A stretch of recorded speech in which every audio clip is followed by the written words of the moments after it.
Serial killer এরশাদ শিকদারের কথা মনে আছে? আপনি নতুন প্রজন্মের হলে শুনেছেন তার কথা।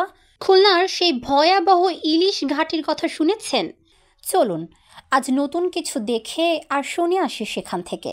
সঙ্গে তাকে নিয়ে যত কিংবদন্তি আছে তারও সত্য মিথ্যা খুঁজে দেখি। আমি তো মরেই যাব, চলে যাব, রেখে যাব সবই। আসনি কেউ সঙ্গের সাথী, সঙ্গিনী কেউ যাবি, আমি মরে যাব। এটি এই সিরিয়াল কিলারের প্রিয় গান। নিজে গাইতেন রহস্য ঘেরা তার স্বর্ণকমলের জলসায়। মানুষ হত্যার পর পবিত্র হওয়ার জন্য দুধ গোসল করতেন এরশাদ শিকদার।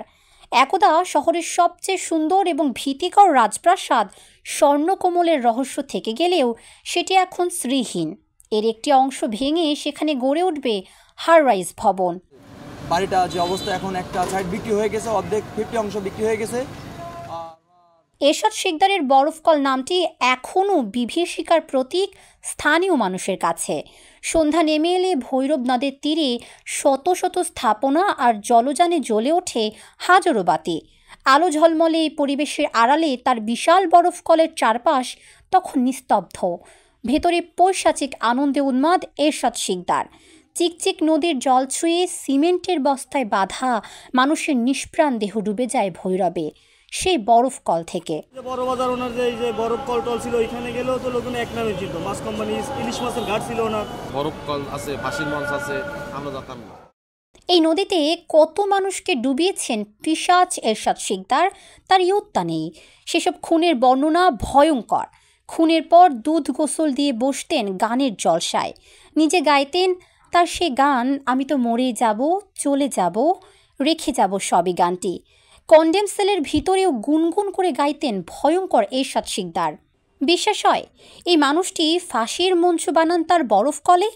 সেখানে যার ডাক পড়ত তার আর ফেরা হতো না কখনো। এই ফাঁসির মঞ্চ থেকে বাদ যাননি তার আপন ভাগ্নিও। এরশাদ শিকদার একটা ভয়ানক লোক ছিল, সে একটা মারাত্মক লোক ছিল। সে তার নিজের বাইক নিলেও ছাড়েনি।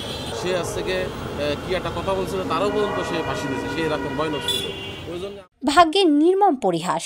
7টি হত্যা মামলায় তার ফাঁসির রায় দেন আদালত। নিজের মৃত্যু হয় ফাঁসি মঞ্চে। একমাত্র মেয়ে আত্মহত্যা করেন ফাঁস দিয়ে।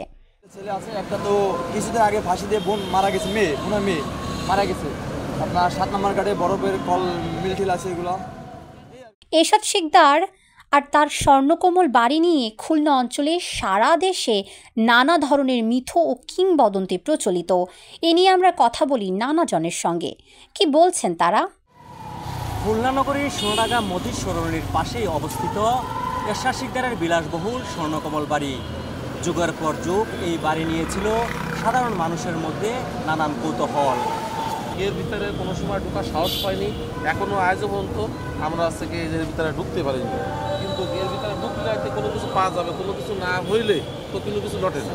সোনাকমল ছিল, স্বর্ণের ছিল, খনি ছিল, এরকম কিছু, বা তার বাড়ি থেকে সুরঙ্গ ছিল, এরকম বলা হতো। স্বর্ণকমল নাম রাখছে তার যে দ্বিতীয় স্ত্রী ছিল, তার যে মেয়ে ছিল, ওই মেয়ের হিসেবেই আর কি সে আর কি নাম রাখছিল। কি আপাতত এর ভিতরে ওনার যে আসবাবপত্র, উনি যে জিনিসগুলো ব্যবহার করতো ওইগুলো কিছু অংশ আছে। আমি মাঝে একবার গেছিলাম, দেখছি। কিন্তু এমনি অত্যাচার করেনি।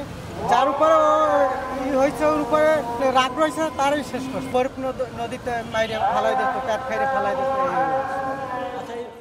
মামলার রাজসাক্ষী এরশাদের সহযোগী নূরে আলমের জবানবন্দি থেকে জানা যায় অন্তত 60 জনকে খুন করেন এরশাদ শিকদার।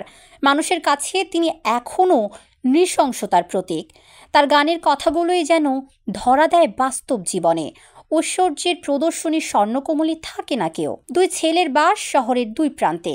ছোট বউ শোভার অবস্থান ঢাকায়। এখন ছেলে একটা এই আবার শিখে থাকে, একটা নিউ মার্কেটে থাকে, 2টা ছেলে আছে। আদালতে তার ফাঁসির রায়ের পর পরিবারকে বলেছিলেন শত কোটি টাকার সম্পদ রেখে গেলেও তার নামে একটা গরু কোরবানি দিতে পারেনি পরিবার। তার বিশ্বাস ছিল গরু কোরবানি হলে বেঁচে যেতেন তিনি। 1999 সালের নভেম্বরে যখন গ্রেফতার হন এরশাদ শিকদার, তার নামে তখন 43টি মামলা বিচারাধীন, অধিকাংশ হত্যা মামলা। বিচারিক আদালতে 7টি হত্যা মামলায় তার ফাঁসির রায় হয়। যাবজ্জীবন সাজা হয় 4টি মামলায়। 2004 সালের 10ই মে মধ্যরাতে খুলনা জেলা কারাগারে ফাঁসিতে ঝুলিয়ে কার্যকর হয় দেশের শতাব্দীর ভয়ঙ্কর খুনি হিসেবে চিহ্নিত এরশাদ শিকদারের। জন্মস্থান ঝালকাঠির নলছিটি থেকে খুলনায় এসে এরশাদ শিকদার কিছুদিন রেল স্টেশনের কুলির সহযোগী হিসেবে কাজ করেন। সেখানে রেললাইনের পাথ চুরির দলে যোগ দেন তিনি। পরে নিজেই একটি দল গঠন করেন যার নাম রাঙাচোরা। এরপর গঠন করেন রামদা বাহিনী। এই রামদা বাহিনী নিয়ে 4 ও 5 নম্বর ঘাট এলাকা দখল করেন এরশাদ। দখল করেন বরফকল। 1999 সালে গ্রেফতার হওয়ার সময় তিনি 8 নম্বর ওয়ার্ডের কমিশনার। তার হাতের মুঠোয় ছিল জনপ্রতিনিধি, প্রভাবশালী রাজনীতিবিদ এবং আইন শৃঙ্খলা রক্ষাকারী বাহিনী।